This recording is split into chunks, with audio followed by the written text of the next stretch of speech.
The Adam Gravitz Sports Show.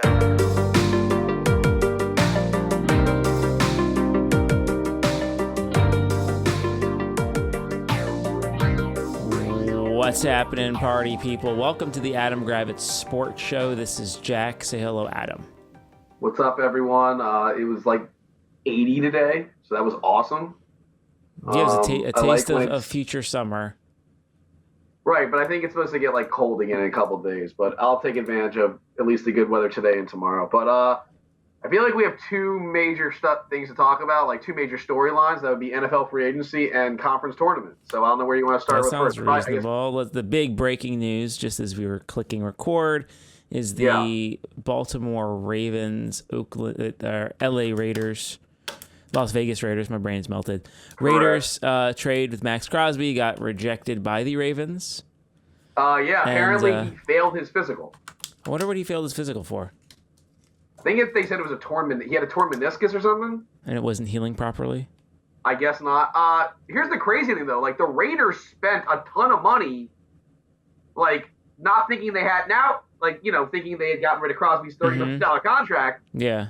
So now it's like, oh, now you have to bring this $30 million back into your books.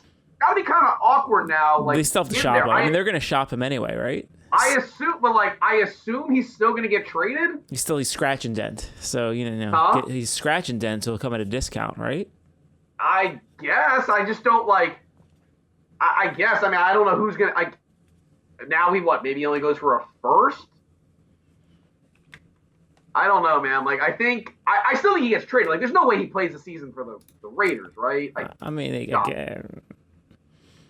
it just seems kind of crazy. And then, like, if you're the Ravens, you have now you lost out on an amazing pass rusher. Yeah. So now you have to pivot. I assume Hendrickson, you think? There's one elite pass rusher still available in free agency, Trey Hendrickson. Yeah. From the Bengals. I would assume they would be in on him now. Plus, he could stay in the division and wreck the Bengals, which I'm sure he would want to do. Right. So I would assume he ends up being that he'll end up potentially going to Baltimore. But yeah, it's a crazy story that this happened. Because it reverberates all over the place. Because like I said, the Raiders spent a crap load of money on these guys. How does that affect the guys that they agreed to contracts with? Are they going to be able to sign all those guys? Right. Same with the Ravens. The Ravens operated like, oh, we have Maxx Crosby, so we didn't get in on Trey Hendrickson early. Yeah. Now they lucked out because Trey Hendrickson still signed. So now you have all that money that you had earmarked for Maxx Crosby that you can now spend on Trey Hendrickson. Plus, it won't cost you any draft picks to get Trey Hendrickson. Right. So it could be better. Could be better big picture. Yeah. I mean, he's not as good, probably. He's not as good as Maxx Crosby. He's a little older, but again, it won't cost you draft capital, so you can. The Ravens. It's a crazy story. The Ravens have a lot of holes at this point. So the Ravens have a lot of holes, so they need to fill in some gaps. But they don't have a pass rush at all. No. And then they had one when everyone thought they had Crosby, but crazy story. So that's the big. I mean, obviously NFL free agency is crazy town. So I mean, I guess we can talk about our teams. I say Romeo Doubs, 4 years, $80 million with the Patriots. I mean, I like him. I don't like. He can't be your number one. Yeah. Like if that's the big move the Patriots make, and they don't get like AJ Brown in a trade, then Romeo Doubs is not a one. I'm sorry, like he's just not. Yeah. He's a perfectly cromulent like 3. Though I guess in a pinch he's a 2. But he's not a 1. You'd agree Romeo Doubs is not a 1. True or false? Is he a 1 receiver? No. Stop. You think Romeo Doubs is the number 1? I'm just shaking my head. Okay, no, he's not a 1. But it's a look. The Patriots have to improve their wide receiver core for Drake May. So it's a fine signing. I just wonder if they have another move up their sleeve to get a like I said, an AJ Brown. Yeah. And then your Dolphins cut Tua. But then immediately signed I don't Malik know. You just want to bury the Tua stuff? Yeah, I mean, look. No, I'm saying immediately you got a new quarterback. I mean, we got rid of Tua. Like, we'll get into the other part afterwards. But look, the Tua stuff, I wish him well. I think 2 things can be true. One, that hip injury that he suffered at Alabama really did zap his athleticism. And the concussions just, it tore, it just made him a shell of himself. But let's be honest here, the Dolphins didn't exactly do him any favors with building. Like, they did and they didn't. Like, they did give him, like, Tyreek Hill. They drafted Jalen Waddle. They had Raheem Mostert. They drafted A-Champ. I get that. But they never drafted any like, big physical receivers. The offensive line was always dog shit. Chris Greer was a fucking moron. Like, Mike McDaniel's not a good coach. Like, was not a great – I mean, fine, he could call some plays. I get that. But, like, Brian Flores hated Tua. Like, I'm not trying to say that Tua didn't have his issues, because Tua did. Like, he threw a ton of interceptions. Again, he couldn't run for shit.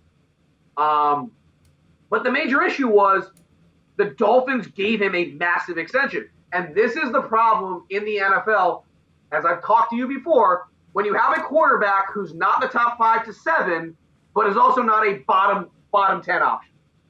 It's the worst spot to be in. Like, Tua Tagovailoa can clearly win you football games.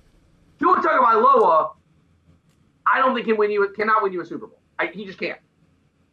The problem is the Miami Dolphins bumfuck front office decided to give this guy an insane contract extension, when all they should have done was just franchise tag him and let him play year by year, and we would not be in this situation. Correct? Yeah. Everything if anything I'm saying is wrong, you can. I think those are fair things to say. Like, I wish the guy well. I don't like. I think last year he just didn't like. He completely like took a nosedive. But he ended up in a great situation. Listen, for him, he ended up in a perfect situation. Did you say like where's he going to go? Didn't I immediately say Atlanta? I said Atlanta was the spot. Immediately, because Atlanta has a questionable starting quarterback now in Michael Penix, who's coming off a major knee injury. They play in a dome. The other teams in that division either play in domes or play in warm weather, or Carolina's like, it's not like that cold, right? Carolina's not that cold. True or false? It's not. No, not as bad as. So I'm saying, like, he picked a good spot. Plus, you got Bijan Robinson. Plus, you have Kyle Pitts. Plus, you have Drake London. Like, you've got good pieces there. It's a better offensive line. I think he could thrive in Atlanta. I do think he can. So. Well, he's going to get to play probably, because the odds are Penix. He's going to probably play because Penix is going to get hurt at some point. Oh, I don't think yet. Either Penix is going to get hurt again, or he might beat out Penix in a competition. It's possible. So, listen, I wish the guy well. They got him for $1 million. Like, it's a great deal for him. So yeah, for sure. But as you alluded to, yes, the Miami Dolphins then, after I thought they were just going to be tanking and go with Quinn Ewers and a bridge guy like a Geno Smith, then decided to dip their toe in the free agent waters and sign Malik Willis, who was by far the best free agent quarterback available, to a 3-year, $67.5 million deal, $45 million guaranteed. The money is not as bad as people want. Oh, too much. It's not. They came out. I think the number, like, his average annual per year is on par with like Justin Fields. Yeah. So it's really not a bad contract, and it really comes out to a 2-year deal. And it's short term, from what I've read. Yeah. So it's a high end lottery ticket chance by Miami. Clearly, they know what he did because you brought over dudes from Green Bay who saw the kid play. Right. He brings a new style to Miami in that, like, he can run. Mm-hmm. He's got a better arm than Tua. I mean, Tua had maybe one of the worst arms in the NFL. Let's be honest. But he's got a great arm. Let's see what it does. So I don't know. Like, can I not derail your speech sure. here? But all right, so you just said that Tua couldn't move. You also Correct. said he has a bad arm. So what did he bring to the table? He was very accurate. He was extremely accurate. So accuracy and timing, yes, presumably. I will say one thing. When the offensive line did give him time, and he could make that first read, it came out real quick, and guys, could do what they wanted with the ball. Like, I'll give him that. You cannot say, like, the problem was when Tua had to, like, get off his script. first read. Yeah. Yeah, that's when the problems would happen. So that's so quick release, ball placement, but limited mobility. Okay. Like, if you run a quick hitting offense, Tua's the guy for you, and you have a good offensive line. It's when you have to, like, improvise, and if you have to throw a deep ball, his arm is just not. And you can't move the pocket around. Correct. He cannot move the pocket. No, he's gonna get nailed. He cannot run anymore. Now watch, as I say all this, watch next year when he plays. He ends up somehow, finding a new new mode. You can Fountain end up running, of but- youth in Atlanta. Who Yeah, knows? Fountain of Youth in Atlanta. But no, Malik Willis can run. Like that's one thing. The guy can run. He's got good quickness. I like the deal. Miami still has to obviously get some receivers for him. Like you have Waddle, they re-signed their tight end, and they have another young kid that they had at receiver, Malik Washington. They need to get another receiver in the draft. Maybe with the 11th pick, they could get Carnell Tate from Ohio State if he falls. He'd be a great fit. But I assume they'll use a relatively early round pick on a wide receiver. And I could also see in a month or two, guys kind of once the wave of free agency, first wave ends, guys just fall by the wayside. Mm-hmm. I can see Miami then signing a guy that just falls through the cracks. That'd be nice. So I don't hate the deal because also it's not like with Malik Willis they're all of a sudden going to become a 12-win team. They're still going to stink. Yeah. So realistically, let's play the game. I got a scenario for you. Let's say the Dolphins suck, but they're not the worst team. Let's say the Jets and Cardinals are worse, which I think would probably be the case. Those teams will need quarterbacks, right? Mm-hmm. But let's say Malik Willis still plays well, right? Guess who's coming out next year in the draft? Jeremiah Smith. Mm-hmm. You don't think that the Dolphins, you could add Jeremiah Smith and Jalen Waddle to Malik Willis and Devon Achane? Then all of a sudden you have an offense, no? I'm just saying. Sure. I'm just saying that, I have no problem with this deal, especially at the money that they gave him. Had it been $35 million a year, that would be a massive overpay. 22 in NFL quarterback world? Come on. That's nothing. No issues at all. Not an issue whatsoever with this deal. Nice. So I gotta trust that Hafley knows what he's doing and that they're gonna get some a couple more weapons on the offense for him and also build up the offensive line. So I think they can do that. So that was the big deal for the Dolphins. I mean, your Commanders have not weirdly, but have focused mainly on defense, which was your weakness. Yeah.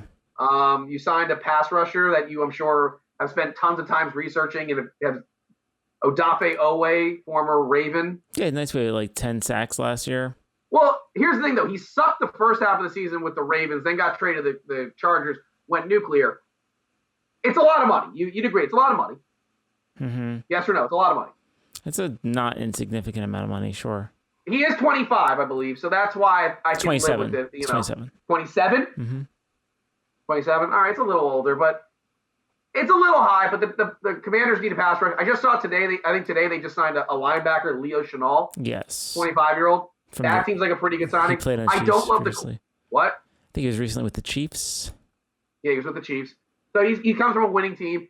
I don't love the corner signing of Meek Robertson. He was not good last year with the Lions. Or maybe it's a schematic.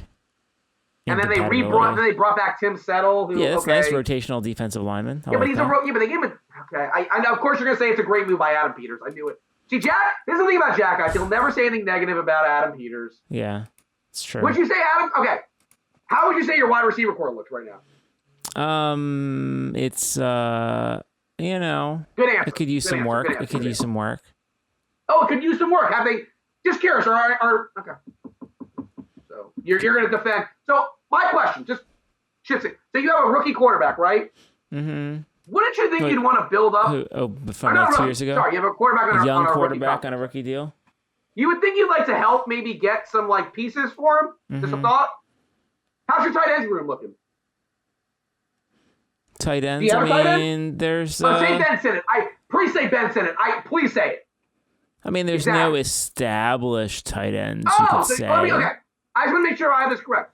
So you have no established tight end. Yeah. You don't have you only have one good receiver. You've got they brought back Treylon Burks. This is why I can't take and you Laramie Tunsil got a 2-year extension. I can't tell if you're being serious on this one. Are you being serious? I mean, look, it's still early. You don't. I understand that. Would you you don't agree? go try to marry the first girl you dance with. Let me ask you a question. Yeah. Do you think the Commanders should have already signed a wide receiver? Because the wide receivers are now they're slowly leaving. I mean, there are some good names available. Yeah, I mean, missed out on Romeo Dobbs. I mean, Hold on. Yes. I would not have paid Alec Pierce $30 million. So I think you got the bullet there. Yeah. But okay, I have a name that Jack will jerk off to. It's Stephon Diggs. Stephon Diggs. Stephon Diggs. Uh-huh. Like, let's just not a good let's just dude. go get Stephon Diggs and Chiga Conquo. That'd be a great thing. Get your tight end solved and Jack your wide would receiver have- solved. I don't know if Jack would splooge all over himself. And then you top it off with Juwan Jennings, and we're done. Oh my, no, I don't think you get Juwan Jennings and Stephon Diggs. I'm just saying, I know you joke, but like, you should sign probably Chiga Conquo, to be honest. Like, I don't think he's a good player. I think he's just fine. He'd be the best tight end on the team. What? Great. He's competing with Ben Sinnott. I don't think that really means much. I'm just saying, like, you can't run out. Obviously, you're going to either sign or draft a wide receiver early. But, like, you do agree that, like, you got to get one of these guys, yes or no? Like, you do. And you have a shitload of money. So unless there's a trade that I'm not seeing, I don't know. I'm just saying, like, I think Peters has done a decent job on the defense, which was a problem. But you agree that, like, he should have what's it called? He should now be focusing on the offense. Well, just to shoot down your anti-Chiga Conquo position. Oh, here he goes. This is what I hate about you. All you do is just I just want to note the past 3 seasons, he's had at least 52 catches with 560, 470, 528 yards and multiple touchdowns. So that would be a reasonable target at 6'3", 240. Not bad. It's fine. He's fine. I mean, remember, I will say this. I'll push back on your thing. Tennessee is a terrible team. So they're losing a lot of games, which means they're throwing the ball a lot. That's all. Fine. Then go get Will Dissly. No, I'm not. See, now you're just being a dick. Go get Will Dissly. I would sign Chiga Conquo. I was joking about Stephon Diggs. I think Stephon Diggs is a shitty human, and I don't think you want him infecting your locker. I don't mind. Of course you don't mind, because if this was another player that didn't go to Maryland, you would have something to say. But because he went to Maryland, you'll just say, you have no problem. Agreed. I'm saying Chiga Conquo makes sense. Yes. I don't know if Stephon Diggs would be one of the guys I would want in that locker room. That's all. Also, you don't have a running back. And don't say Bill Krosky-Merritt. No, it's fine. You need a running back. Yeah, I don't know. Let's look through the charts. There's Rachaad White. That seems like a logical fit. Oh, Rachaad White. I mean, you love Rachaad White. He's always on my fantasy team, so I don't know what to tell you. He's cromulent. He's cromulent. He's a good guy to have around. I'm just saying, I think he might be on the team. That's nice. Listen, I think you made a good call not spending like $13 million a year for Travis Etienne. Yeah. Or like Kenneth Walker. So I mean, again, like it's been a curious offseason for the Commanders. That's all. Not bad, but just curious. Sure. And then, as I mentioned, there were some other big signings. Kenneth Walker, Travis Etienne to the Saints, Walker to the Chiefs. I will say one thing that's interesting is both those teams were potential spots for Jeremiah Love. I wonder if they know that like he's going top 5. Therefore, that's why they signed Travis, Etienne and Walker. I think we can put 2 and 2 together. Yes or no? Like maybe because I'll tell you this: if he gets past 4 or 5, the Commanders will take him at 7. Yeah. So I think they saw the right. Like they got some tea leaves that they knew he wasn't coming. I'm trying to think what other big signings. Geno Smith traded back to the Jets. Once again, you do not understand the concept of the state of the question. What other big signings am I missing? Dummy. Oh. Go. You have the free agent list up. Yeah, but Give me the other big free agent signings. But now you're just besmirching my no, I'm not news besmirching. updates. When I say what other big signings have I missed, and you say Geno Smith got traded. Cam Hayward signed a $32 million deal with literally just go to the NFL. Go to ESPN. I'm looking at the Teddy Bridgewater signed with the Lions. Oh my God. See, now you're just pissing me off. Rick Would you go to the NFL page and the free agent signing? Looking at it. And give me the biggest one I see is Steelers signed veteran punter Cameron Johnson to 1-year deal. I can't fucking listen. I can't do this. Would you just give me an answer? I'm looking down the chart. I'm looking for something that looks impressive for you because your Kaime Fairbairn is the highest paid kicker in the NFL. 2-year, $13 million deal. I can't do this. Your Dolphins got Zane Gonzalez. Their kicker situation is solved. See, now you're just playing games. Pacheco going to the Lions. Khalif Raymond to the Bears. Okay, fine. The Raiders signed like Nakobe Dean and Quay Walker. Big signings for them. Yeah. But then I love how they follow it up with like Jalen Naylor got a 3-year, $35 million contract. Like, what the fuck are we doing here? Mm-hmm. Your boy Jahan Dotson. Like, why are teams giving Jahan Dotson millions of dollars? He's not good. Not good. What other team? Oh, I know the one I'm just missing. Mike Evans. Mike Evans, that's a good one. Mike Evans to the Niners. What are your thoughts on that one? That's good. They've got the most aged receiving core in the history of football. I don't know. I like Mike Evans. He's usually consistent and generally healthy, except for last year.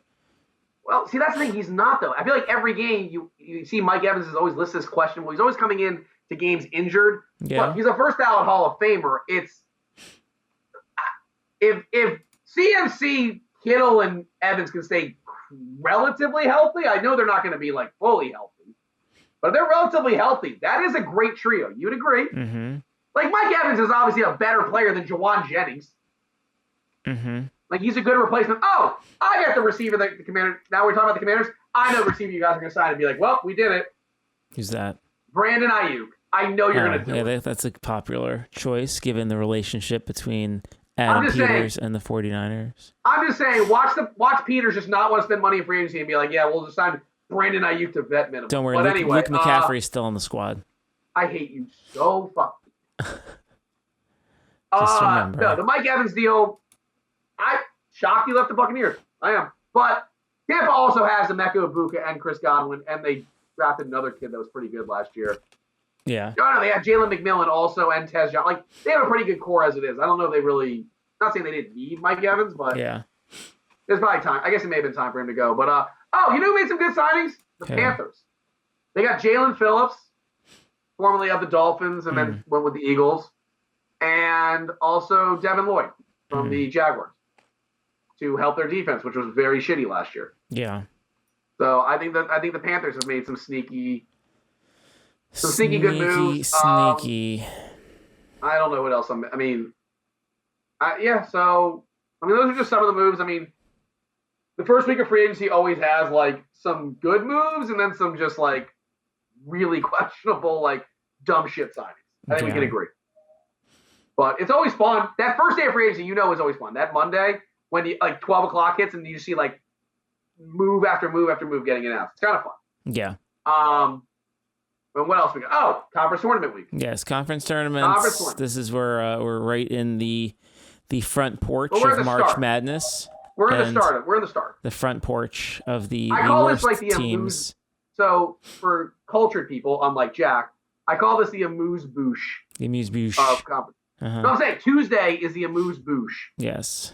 Of conference because you get like a couple, big tournaments kick off, but it's like none of like the really big teams are kicking off until really tomorrow. Mm-hmm.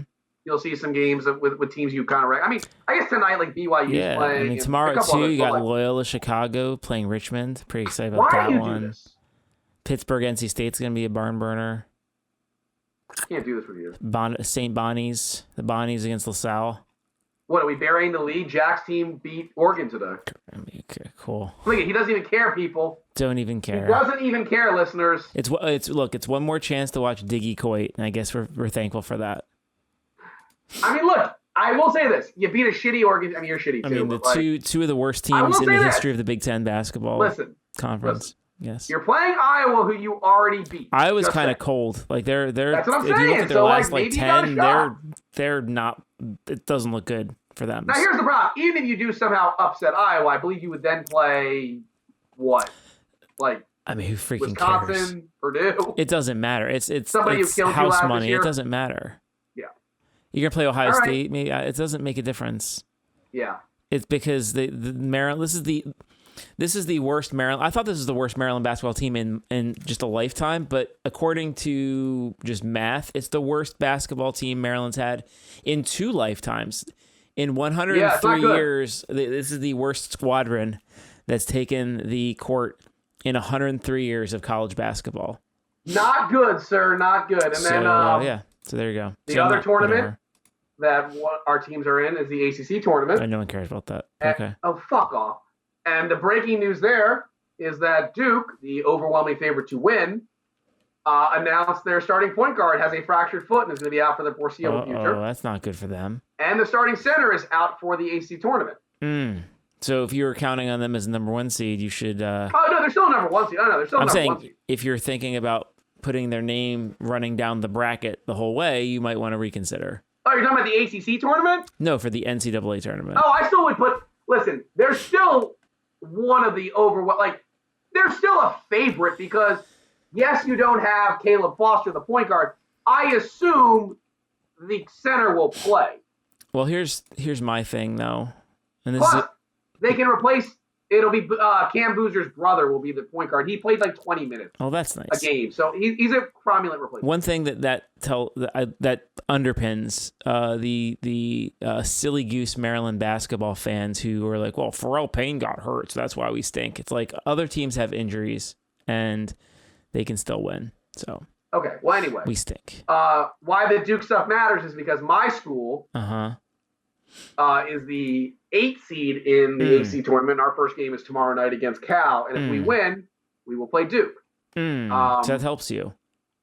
It does, and if we get by Cal, we are the only other. Like obviously, Duke had 1 loss in the AC to North Carolina, but if you look at the results of the other games, Florida State I think may have played them the hardest of anybody else. They only lost by 4 points.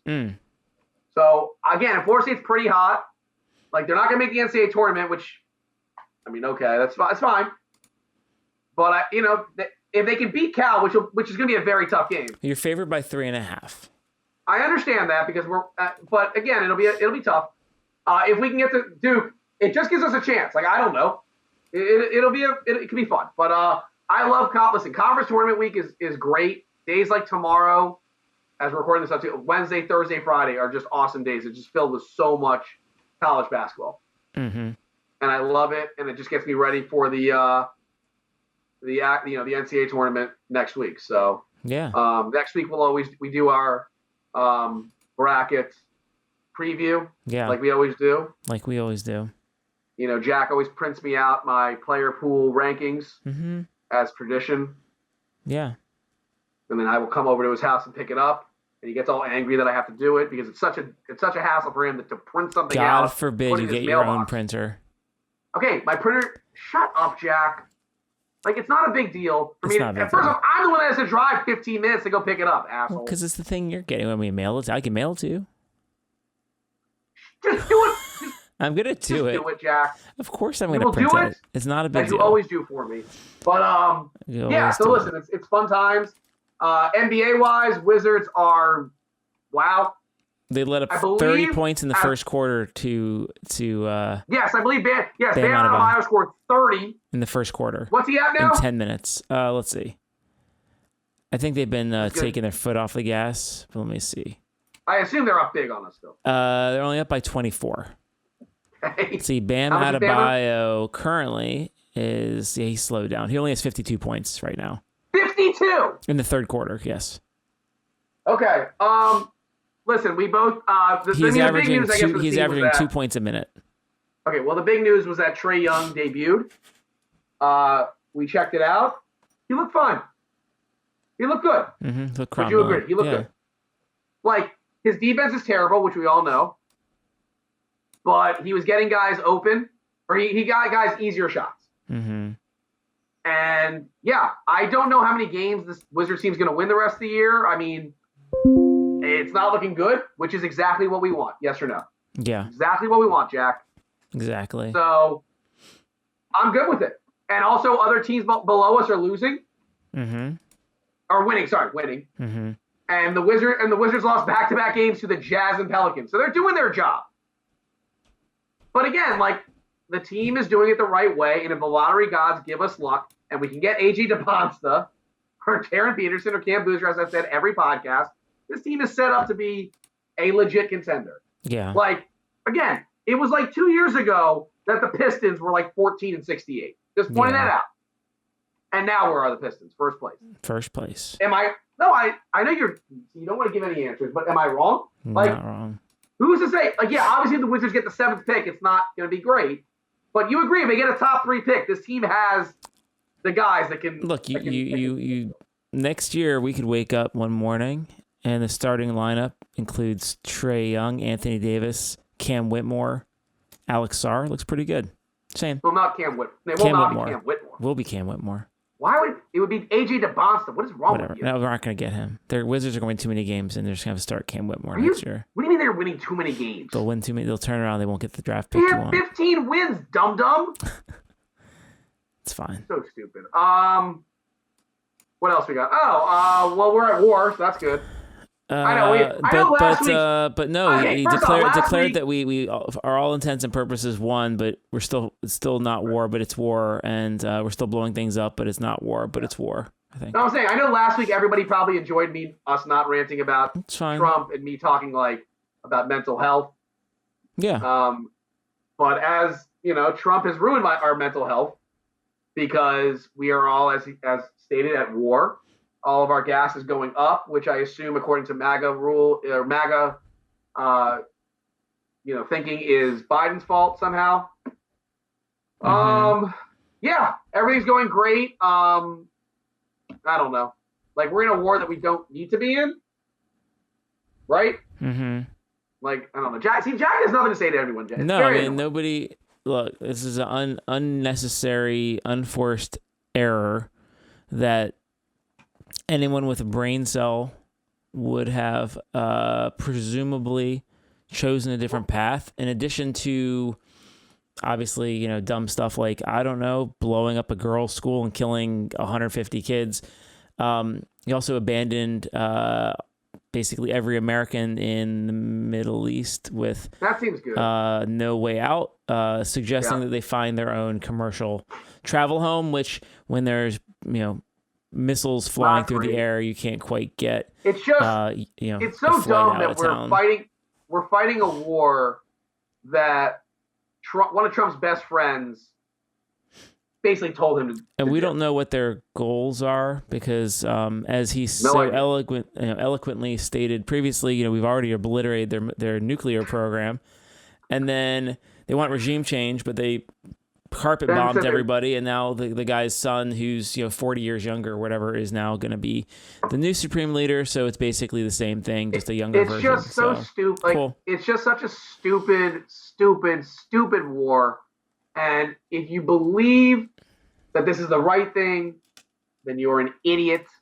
Yeah. And again, he is taking advantage of so many dullards in this country that just believe everything he says, and it's just well, you can always drown your sorrows in $5 billion worth of crab legs. So yeah, that's a good point. I mean, we had to get rid of SNAP and healthcare, but Pete Hegseth had to spend like $2 million on Alaskan kid crab legs. So I mean, they are good.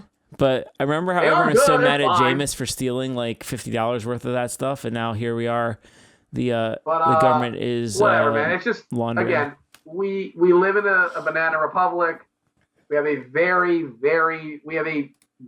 stupid person in charge, and equally stupid people associated with him, and it just sucks. Yeah. Because we did not do anything to deserve this, and. I wouldn't be shocked if next week when I look at the gas, when I go on my walk and I see the gas and it's $4.55.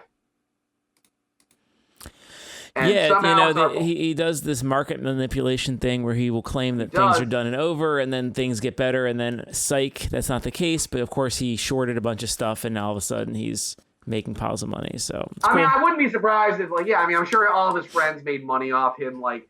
I'm sure he tips off his billionaire friends. Is like, hey, I'm going to announce that everything's great at 11:25. Sell your oil now. Exactly. So, yeah, man, we're fucked. We're fucked. Well, I don't really know. I'm not trying to be all like don't be negative. I have faith we'll somehow turn it around. That's because you're dumb. That's fair. All right. Well, for Adam, this is Jack. This has been the Adam Gravitz Sports Show. Have a great night.